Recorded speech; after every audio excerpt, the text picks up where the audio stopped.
Namaste YouTube family, thoughts with cooking ह्या चॅनलमध्ये तुमचं मनापासून स्वागत आहे। आज मी बनवत आहे व्हेज मोमोज आणि शेजवान चटणी। बघू शकता इथे मोमोज खूपच मस्त झालेले आहेत। चला तर मी रेसिपीला सुरुवात करते। ह्याच्यासाठी सर्वप्रथम मी अर्धा किलो काश्मीरी रेड चिली घेतलेली आहे। त्याला मी कैचीच्या साहाय्याने त्याचे सगळे टोकं कट करून घेते, दंडे। म्हणजे का होतं, हे कट केल्याने याचे जे बिया आहेत ना ते बाहेर निघतील। आपण बिया सकट ह्याचा वापर केला तर आपली शेजवान चटणी कडू कडू लागेल, म्हणून आपण ह्याचे बिया जेवढं होईल तेवढं काढून घ्या। आता इथे मी गरम पाणी केलेलं आहे। गरम पाण्यामध्ये मी ह्या सगळ्या मिरच्या टाकून घेते, कारण आपल्या ह्या मिरच्या नरम पडतील। बघू शकता थोडं एक 15 ते 20 मिनिटानंतर मी ह्या मिरच्या बघते। बघू शकता किती नरम आणि मस्त झालेल्या आहेत। आता मी इथे लसूण घेतलेला आहे आणि अद्रक घेतलेला आहे। शेजवान चटणी म्हटलं की अद्रक लसूण जास्त आलंच, म्हणून मी इथे अद्रक आणि लसणाची पेस्ट जास्त प्रमाणात घेतलेली आहे। ह्याला मी सगळं कट करून घेतलेलं आहे। आता मिक्सरच्या भांड्यात त्याची पेस्ट करून घेते, थोडी जाडसर अशी। आपल्या शेजवान चटणीला अद्रक लसणाचीच टेस्ट चांगली लागते। आता इकडे बघू शकता माझी मिरची पण मस्त अशी नरम झालेली आहे। आता मी मिक्सरच्या जारमध्ये त्याची फाईन अशी एक पेस्ट तयार करून घेते। किती नरम झालेले आहे आणि बघू शकता हे फाईन पेस्ट पण तयार झालेली आहे आणि किती मस्त आपल्या मिरचीचा कलरही आलेला आहे। बघू शकता आता मी गॅसवरती पातेला ठेवलेला आहे, त्याच्यामध्ये मी तेल टाकलेलं आहे। तेल टाकून झाल्यानंतर मी त्याच्यामध्ये अद्रक लसूण टाकलेला आहे। अद्रक लसूण मी चांगलं ढवळून घेते, थोडं गोल्डन ब्राऊन होसतर। आता त्याच्यामध्ये मी वाटलेली जी मिरचीची पेस्ट आहे ते मी त्याच्यामध्ये टाकून घेते।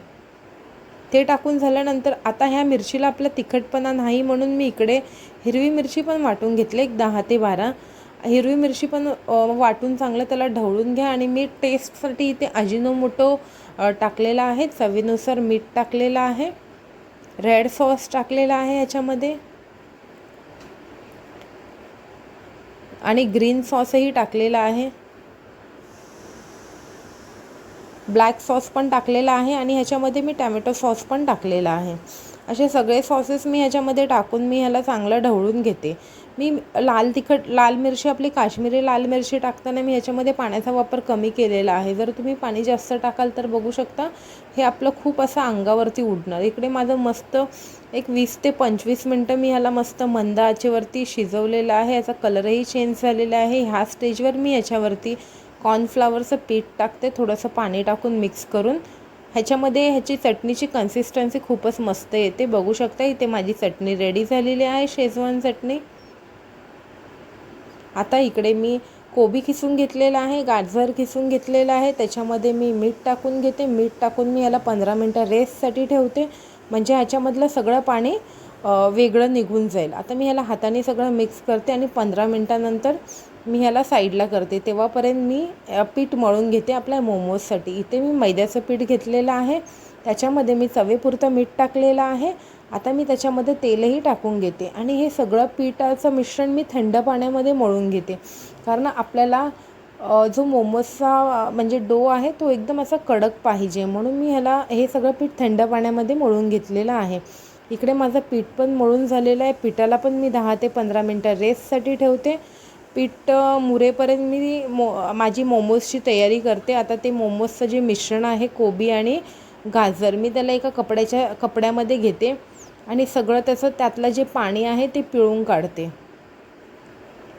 अशा साह्याने याचं सगळं पाणी पिळून काढते। तुम्ही हे पाणी पीठ मळायला पण तुम्ही वापरू शकता, पण मी नाही वापरलेलं आहे।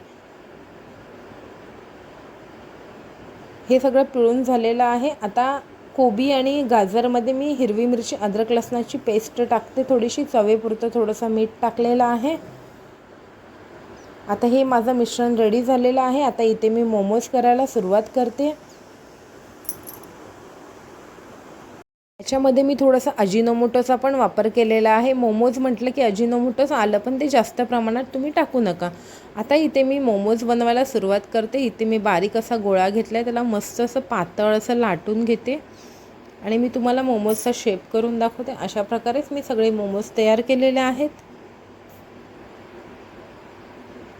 याच्यामध्ये मी मसाला भरते कोबी आणि गाजरचा, आणि त्याला अशा अलगद हाताने एकदम शेप देते। बघू शकता माझं पीठ पण एकदम मस्त कडक असं मळलेलं होतं, म्हणून हे चिकटत नाही आहे असं पोलपाटण्याला। अशा प्रकारे तुम्ही पण शेप द्या. थोडासा फोल्ड करा हलक्या हाताने. हे सगळं करून झाल्यानंतर तुम्ही गॅसवरती पातेलं ठेवा आणि पाणी गरम करत ठेवा. त्याच्यावरती चाळणी ठेवून हे सगळे मोमोज त्याला स्टीम करायला ठेवा. स्टीम करून झाल्यानंतर एक 15 ते 20 मिनटानंतर आपले मोमोज खाण्यासाठी एकदम रेडी झालेले आहेत. आणि अशा प्रकारे तुम्हीही शेप द्या. ही माझी पूर्ण रेसिपी खाण्यासाठी एकदम रेडी झालेली आहे. माझा इकडे स्टीमचा व्हिडिओ मी तुम्हाला नाही दाखवलेला आहे. तुम्ही जर माझ्या चॅनलवर नवीन असाल तर माझ्या चॅनलला सबस्क्राईब करा आणि बेल आयकॉन पण दाबा, म्हणजे माझ्या व्हिडिओच्या सगळ्यात आधी नोटिफिकेशन तुमच्यापर्यंत पोहोचतील. बघू शकता इथे माझे मोमोज खाण्यासाठी एकदम रेडी झालेले आहेत. तुम्हाला जर माझा हा व्हिडिओ आवडला असेल तर माझ्या चॅनलला जास्तीत जास्त शेअर करा, लाईक करा आणि व्हिडिओ इथपर्यंत बघितल्याबद्दल धन्यवाद. थँक्यू.